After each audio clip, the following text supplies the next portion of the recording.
नमस्कार। एक ऐसा मामला जिसे रोकने के लिए अदालत में शोर मचाया गया, सुनवाई बाधित करवाई गई और यह समझ लिया गया कि कहानी यहीं खत्म हो जाएगी। लेकिन कहानी खत्म नहीं हुई, बल्कि अब यह कहानी देश की सबसे बड़ी अदालत तक पहुंच चुकी है। और जैसे ही मामला सुप्रीम कोर्ट पहुंचा, पश्चिम बंगाल की राजनीति में भूचाल आ गया। कोलकाता हाई कोर्ट में जो कुछ हुआ वह सिर्फ एक सुनवाई नहीं थी, वह एक संदेश था। शोर, हंगामा, दबाव और सुनवाई रोकने की कोशिश। उस दिन ऐसा लगा जैसे सिस्टम को थका दिया जाएगा और जांच वहीं दम तोड़ देगी। लेकिन ऐसा नहीं हुआ। अब इन्फोर्समेंट डायरेक्टोरेट ने सीधे सुप्रीम कोर्ट का दरवाजा खटखटाया है और निशाने पर हैं पश्चिम बंगाल की मुख्यमंत्री ममता बनर्जी और उनकी सरकार। ईडी की यह याचिका साधारण नहीं है। यह अनुच्छेद 32 के तहत दाखिल की गई है, यानी सीधे तौर पर मौलिक अधिकारों और संवैधानिक व्यवस्था का सवाल उठाया गया है। ईडी का कहना है कि राज्य की मशीनरी ने जानबूझकर जांच में बाधा डाली। अधिकारियों से फाइलें छीनी गईं, हार्ड डिस्क और मोबाइल फोन जब्त कर लिए गए और सबूतों को छिपाने या नष्ट करने की कोशिश की गई। ईडी के मुताबिक यह सिर्फ जांच में रुकावट नहीं, बल्कि संवैधानिक संस्थाओं पर सीधा हमला है। जांच एजेंसी का आरोप है कि यह सब राज्य सरकार के संरक्षण में हुआ, यानी पूरा सिस्टम एक एजेंसी के खिलाफ खड़ा कर दिया गया। अब समझिए इस पूरे मामले की जड़। मामला जुड़ा है राजनीतिक रणनीतिकारों की एक फर्म से जिसका नाम है इंडियन पॉलिटिकल एक्शन कमेटी, यानी IPAC। ईडी ने इसी फर्म के कार्यालय और उसके डायरेक्टर प्रतीक जैन के आवास पर छापेमारी की थी। आरोप मनी लॉन्ड्रिंग और वित्तीय अनियमितताओं की जांच से जुड़े थे। लेकिन जैसे ही छापेमारी शुरू हुई, माहौल बदल गया। ईडी का दावा है कि TMC समर्थकों ने घेराव किया, विरोध प्रदर्शन शुरू हुआ और हालात इतने बिगड़ गए कि राज्य सरकार के अधिकारी खुद मौके पर पहुंच गए। यहीं से कहानी ने खतरनाक मोड़ ले लिया। ईडी के मुताबिक सरकारी अधिकारियों ने जांच टीम से फाइलें छीनी, इलेक्ट्रॉनिक डिवाइस जब्त कर ली और टीम को काम करने से रोका। यह सिर्फ एक विरोध नहीं था, यह जांच को पंगु बनाने की कोशिश थी। इसी घटनाक्रम से जुड़ा है मुख्यमंत्री ममता बनर्जी का पैदल मार्च। सड़क पर उतरकर उन्होंने ईडी की कार्रवाई को राजनीतिक बदले की भावना से प्रेरित बताया। उन्होंने केंद्र सरकार पर हमला बोला और कहा कि यह राज्य की संप्रभुता पर हमला है। लेकिन सवाल यह है कि क्या किसी मुख्यमंत्री का सड़क पर उतरना जांच एजेंसी के काम में दखल देने को सही ठहरा सकता है? अब आइए सुप्रीम कोर्ट में दाखिल ईडी की याचिका के अहम बिंदुओं पर। पहला और सबसे गंभीर आरोप, राज्य मशीनरी द्वारा जांच में बाधा। ईडी का कहना है कि यह स्वतः स्फूर्त विरोध नहीं था, बल्कि योजनाबद्ध हस्तक्षेप था। पुलिस, प्रशासन और सरकारी अधिकारी एक साथ सक्रिय हुए। यह संघीय ढांचे के खिलाफ है और जांच एजेंसियों की स्वतंत्रता पर सीधा हमला है। दूसरा बड़ा बिंदु, CBI जांच की मांग। ईडी ने सुप्रीम कोर्ट से कहा है कि इस पूरे मामले की जांच अब CBI को सौंपी जाए। कारण साफ है, जब राज्य सरकार खुद आरोपी हो तो राज्य के भीतर निष्पक्ष जांच संभव नहीं। सेंट्रल ब्यूरो ऑफ इन्वेस्टिगेशन को जांच देने का मतलब है कि मामला राज्य सरकार के नियंत्रण से बाहर जाएगा और यही बात ममता सरकार को सबसे ज्यादा चुभ रही है। तीसरा बिंदु, टकराव का पूरा विवरण। ईडी ने सुप्रीम कोर्ट को बताया कि कैसे जांच टीम को घेरा गया, कैसे दबाव बनाया गया, कैसे दस्तावेजों को छीन लिया गया।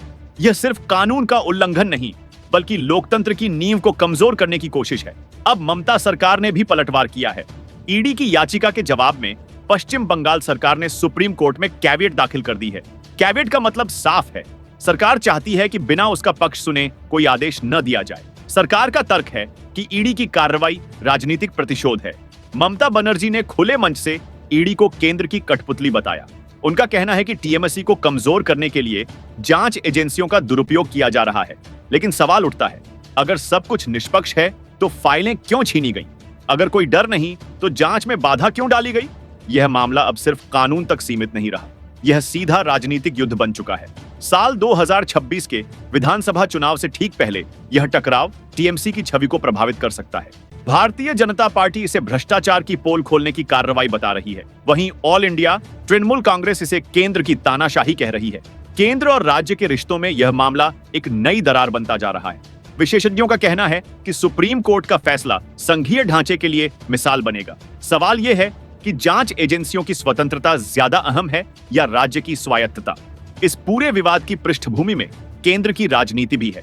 प्रधानमंत्री नरेंद्र मोदी और गृह मंत्री अमित शाह के बंगाल दौरे, लगातार हमले और चुनावी तैयारियों ने TMC खेमे में बेचैनी बढ़ा दी है। ममता बनर्जी को लग रहा है कि बंगाल में उनका किला घेर लिया गया है और इसी घबराहट में शायद ऐसे फैसले लिए गए जिन्होंने स्थिति को और बिगाड़ दिया। अब निगाहें सुप्रीम कोर्ट पर हैं। क्या कोर्ट CBI जांच का आदेश देगा? क्या ईडी के आरोपों को गंभीर माना जाएगा या फिर ममता सरकार को राहत मिलेगी? एक बात तय है, यह मामला अब दबने वाला नहीं है। यह सिर्फ एक रेड का मामला नहीं है, यह सत्ता, जांच और संविधान के टकराव की कहानी बन चुका है। अब इस पूरे घटनाक्रम के बाद बंगाल की राजनीति में एक और बेहद गंभीर मांग उठने लगी है, और वह मांग है राष्ट्रपति शासन की। कोलकाता से लेकर दिल्ली तक राजनीतिक गलियारों में यह सवाल गूंजने लगा है कि क्या पश्चिम बंगाल में हालात अब इस हद तक बिगड़ चुके हैं कि राष्ट्रपति शासन लगाया जाए। ईडी की कार्रवाई, जांच में बाधा, अदालत में हंगामा, सड़क पर मुख्यमंत्री का उतरना और राज्य मशीनरी पर सीधे आरोप, इन सब के बाद विपक्षी दलों और कई संवैधानिक विशेषज्ञों ने यह कहना शुरू कर दिया है कि बंगाल में संवैधानिक व्यवस्था चरमरा रही है। भारतीय जनता पार्टी और अन्य विपक्षी दल खुलकर कह रहे हैं कि ममता बनर्जी लोकतांत्रिक तरीके से नहीं बल्कि दबाव और शक्ति के दम पर शासन चला रही है। इसी वजह से अब ममता बनर्जी को खुले तौर पर तानाशाह कहा जाने लगा है। आरोप लगाया जा रहा है कि राज्य में कानून का राज नहीं बल्कि सरकार का राज चल रहा है। सबसे बड़ा सवाल यही है कि राष्ट्रपति शासन लगने की प्रक्रिया क्या है और बंगाल में इसके क्या-क्या चांस बनते हैं। भारत के संविधान में अनुच्छेद 356 के तहत राष्ट्रपति शासन का प्रावधान है। जब किसी राज्य में संवैधानिक तंत्र विफल हो जाता है, तब केंद्र सरकार राज्य में राष्ट्रपति शासन लगाने की सिफारिश कर सकती है। इसका मतलब यह होता है कि राज्य सरकार को बर्खास्त कर दिया जाता है और शासन सीधे केंद्र के नियंत्रण में सौ चला जाता है। अब सवाल यह है कि क्या पश्चिम बंगाल में संवैधानिक तंत्र विफल हुआ है? ईडी का आरोप है कि राज्य सरकार ने जांच एजेंसी को काम करने से रोका, सरकारी अधिकारियों ने सबूत छीने, पुलिस ने निष्पक्ष भूमिका नहीं निभाई, अदालत की सुनवाई में शोर मचाकर न्यायिक प्रक्रिया बाधित की गई। अगर सुप्रीम कोर्ट इन आरोपों को गंभीर मानता है तो यह सीधे तौर पर संविधान के उल्लंघन की श्रेणी में आ सकता है। यही वह बिंदु है जहां से राष्ट्रपति शासन की बहस तेज होती है। दूसरा बड़ा आधार है कानून व्यवस्था। अगर किसी राज्य में कानून व्यवस्था पूरी तरह से चरमरा जाए, जांच एजेंसियां सुरक्षित न हो और न्यायिक प्रक्रिया प्रभावित हो रही हो, तो यह भी राष्ट्रपति शासन का आधार बन सकता है। तीसरा पहलू है केंद्र और राज्य के टकराव का। जब राज्य सरकार खुले तौर पर केंद्रीय एजेंसियों को काम करने से रोकने लगे और संविधान की संस्थाओं को चुनौती दे, तब केंद्र के पास सीमित लेकिन गंभीर विकल्प बचते हैं। हालांकि यह भी साफ समझना जरूरी है कि राष्ट्रपति शासन कोई आसान फैसला नहीं होता।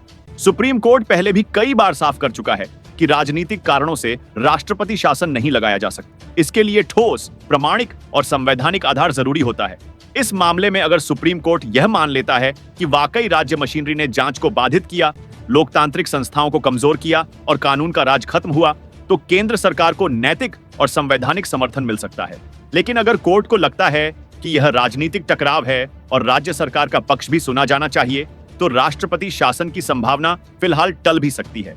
यानी बंगाल में राष्ट्रपति शासन की संभावना पूरी तरह से खारिज नहीं की जा सकती, लेकिन यह सुप्रीम कोर्ट के रुख पर निर्भर करेगी। ईडी की याचिका, सीबीआई जांच की मांग और अदालत की टिप्पणियां इस दिशा में बेहद अहम होंगी। राजनीतिक रूप से देखा जाए तो यह मांग ममता बनर्जी पर जबरदस्त दबाव बना रही है।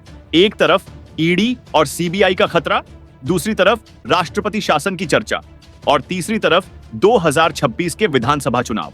अब सवाल यह नहीं है कि आरोप लगे या नहीं, सवाल यह है कि क्या ममता सरकार इन आरोपों का जवाब संवैधानिक तरीके से दे पाएगी या फिर यह संकट और गहराएगा। आप इस पूरे मामले को कैसे देखते हैं? क्या यह भ्रष्टाचार के खिलाफ सख्त कार्रवाई है या फिर राजनीतिक प्रतिशोध? अपनी राय हमें कमेंट में जरूर बताइए। और अगर आप ऐसी ही बड़ी और गहराई से की गई खबरें सबसे पहले देखना चाहते हैं तो जुड़े रहिए।